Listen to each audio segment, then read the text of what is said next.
तो मेरे बहुत ही प्रिय और बेहद सम्मानित साथियों, हृदय की असीम गहराइयों से अभिनंदन, बहुत बहुत हार्दिक स्वागत। साथियों, विपरीत राजयोग पर यह हमारी श्रृंखला चल रही है और आप लोगों ने कई प्रश्न भी पूछे, कई जिज्ञासाएं भी दी, जिसका भी हम कमेंट के माध्यम से आपको जवाब दे रहे हैं। तो आज ये जो श्रृंखला है, इसका पड़ाव आ चुका है मकर लग्न पर। मकर लग्न की चर्चा करेंगे। कौन कौन सी ऐसी परिस्थितियां बनती है जबकि विपरीत राजयोग बनता है। यदि अभी तक आपने अपने लग्न से संबंधित एपिसोड नहीं देखा और आप भी जानना चाहते हैं कि क्या आपकी जन्म पत्रिका में भी विपरीत राजयोग बन रहा है, तो यहां आई बटन में हमने आपको उसका लिंक प्रोवाइड कराया है, जाकर के जरूर देखें। साथियों, विपरीत राजयोग क्यों आवश्यक है ये जानना कि हमारी कुंडली में है या नहीं। कई बार हम किसी विद्वान के पास में, किसी ज्योतिषी के पास में जाते हैं और वो हमें बता देता है कि आपके तो ग्रह खराब है, खराब महादशा चल रही है और आप समय जो है वो ठीक नहीं है। लेकिन वो विपरीत राजयोग को देखना भूल जाता है।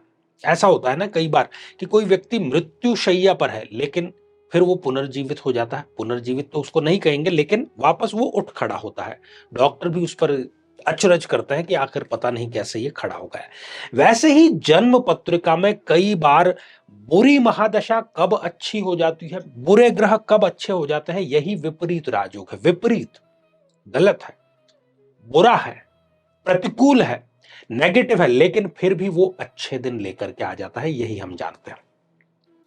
तो साथियों, यदि आप भी जानना चाहते हैं कि आपकी जन्म पत्रिका का विश्लेषण हो, उसकी महादशा कौन सी चल रही है और अभी जिस समस्या से आप जूझ रहे हैं आखिर उसका समाधान क्या है, तो आगामी समय में मैं स्वयं इन शहरों में उपस्थित रहूंगा। आप समय लेकर के मिल सकते हैं या टेलीफोनिक अपॉइंटमेंट लेकर के भी अपनी कुंडली का विश्लेषण करा सकते हैं। तो आइए साथियों, मकर लग्न की इस जन्म पत्रिका का विश्लेषण करते हैं और जानते हैं कि कब कब विपरीत राजयोग की स्थितियां उत्पन्न होती हैं।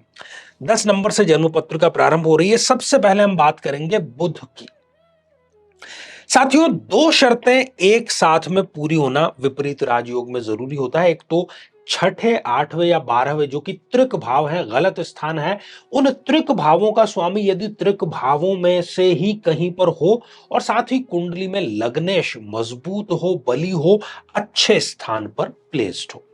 तो बुध बुध चूंकि इस छठे भाव का स्वामी है, तो बुध यदि स्वग्रही होकर के यहां पर विराजमान है, या फिर इस अष्टम भाव में अपनी मित्र राशि में है, या फिर इस मित्र राशि में अपने 12th हाउस में, बुध इन तीनों में से किसी एक स्थान पर हो, यह तो हो गई पहली शर्त। दूसरी शर्त, यदि शनिदेव यहां पर शश योग बना करके विराजमान है, लग्नेश है, या यहां पर वो स्वग्रही है, या फिर यहां पर वो मित्र राशि में है, या फिर यहां भाग्य स्थान में है मित्र राशि में, या फिर मित्र राशि में यहां पर इस त्रिकोण में है, इन पांचों में से किसी भी एक स्थान पर यदि शनिदेव, अब दोनों शर्तें एक साथ पूरी होना जरूरी है, बुध भी इन तीनों में से किसी एक स्थान पर हो और साथ ही शनिदेव इनमें से किसी एक स्थान पर हो, तो ये परफेक्ट बन गया एक विपरीत राजयोग। लग्नेश भी बली हो गया और त्रिक भाव का स्वामी त्रिक में आ गया। अब ऐसी स्थिति में होगा क्या, जातक को चाहे बुध की दशा अंतरदशा चल रही हो या फिर शनि की दशा अंतरदशा चल रही हो, विपरीत राजयोग का मतलब है कि जब जब जिन जिन ग्रहों के कारण विपरीत राजयोग बन रहा है, उनमें से किसी की भी दशा अंतरदशा यदि आएगी तो वो आपके लिए प्रशंसा लेकर के आएगी, समृद्धि लेकर के आएगी, सुख लेकर के आएगी, सब प्रकार की संपदा लेकर के आएगी। व्यक्ति व्यापार प्रारंभ करेगा और उसको बहुत नई ऊंचाइयों तक लेकर के जाएगा। वाणी में उसके एक प्रखरता, एक चुंबकत्व होगा।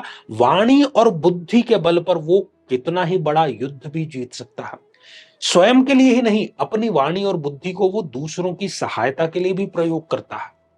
उसके आसपास के लोग उसकी सलाह लेने के लिए दूर दूर से भी कई बार आते हैं और यदि वो उसकी सलाह मान करके चलेंगे तो उनको भी सफलता अवश्य मिलेगी। ऐसा जो व्यक्ति है, ये अपने खानदान में सबसे ज्यादा तरक्की करने वाला व्यक्ति बनता है।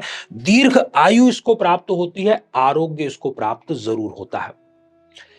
क्योंकि शनि है यहां पर बहुत अच्छी स्थितियों में, तो कहीं ना कहीं पिछले जन्म के बहुत अच्छे कर्मों का फल भी इनको शनि अपनी दशा अंतरदशा में जरूर देता है। भाग्योदय की एक प्रकार से वो चाबी इनको ला करके देने का कार्य करता है। साथियों, जो दूसरी स्थिति है उस पर हम थोड़ा सा यहां पर प्रकाश डालेंगे और दूसरी स्थिति यहां पर बनेगी अष्टमेश सूर्य के द्वारा। यदि सूर्य इस जन्म पत्रिका में इस छठे भाव में विराजमान हो जाए, या इस आठवें भाव में विराजमान हो जाए, या फिर इस द्वादश भाव में विराजमान हो जाए, सूर्य इन तीनों में से किसी एक स्थान पर प्लेस्ड है, और साथ ही जो शनिदेव है वो इन पांचों में से किसी एक स्थान पर प्लेस्ड है, तो बन गया एक परफेक्ट विपरीत राज योग। सरकारी कार्य इनके जरूर बनेंगे, कोई भी अड़ंगा लगा दे कभी सरकारी कार्य में इनके बाधा आएगी नहीं। आत्मविश्वास प्रचंडतम स्तर का होगा, पिता के मार्गदर्शन से व्यक्ति चलेगा, पिता का आशीर्वाद सदैव बना रहेगा, पैतृक संपत्ति को ये कई गुना बढ़ाने का कार्य भी करते हैं। सरकार में बहुत बड़ा पद, सरकार से सम्मान नियमित रूप से इनको मिलता रहता है, और ये लाइजनिंग का यदि काम करते हैं, सरकारी ठेके का यदि काम करते हैं, तो बहुत अच्छा खासा पैसा भी ये उससे अवश्य ही कमाते हैं। साथियों, विपरीत राजयोग की मकर लग्न में जो तीसरी स्थिति बनती है वो किसी और के द्वारा नहीं बल्कि देव गुरु बृहस्पति के सहयोग से यहां बनती हुई नजर आती है। यदि गुरुदेव इस छठे भाव में विराजमान है, या फिर इस आठवें भाव में विराजमान है, या फिर इस द्वादश भाव में विराजमान है, इन तीनों में से किसी एक स्थान पर यदि गुरुदेव विराजमान है, और साथ ही शनि इन पांचों में से किसी एक स्थान पर, दोनों शर्तें एक ही समय पर एक लग्न कुंडली में यदि पूरी हो रही हैं, तो परफेक्ट यहां पर विपरीत राजयोग बन गया। संतान न केवल स्वस्थ बल्कि भाग्योदय कारक इनको मिलेगी, और गुरु तो क्या नहीं है जो आपको नहीं दे सकता। हर प्रकार का सुख, हर प्रकार का वैभव, हर प्रकार का आनंद इनको मिलेगा। अपने पसंद का बड़ा घर, अपने पसंद की बड़ी गाड़ी व्यक्ति इन्हीं दशाओं अंतरदशाओं में खरीदेगा।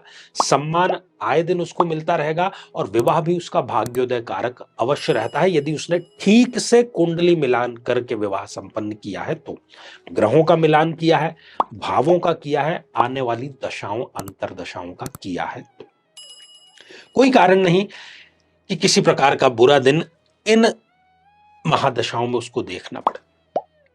तो साथियों, श्रृंखला ही हमारी आगे भी जारी रहेगी। आज के लिए केवल इतना ही।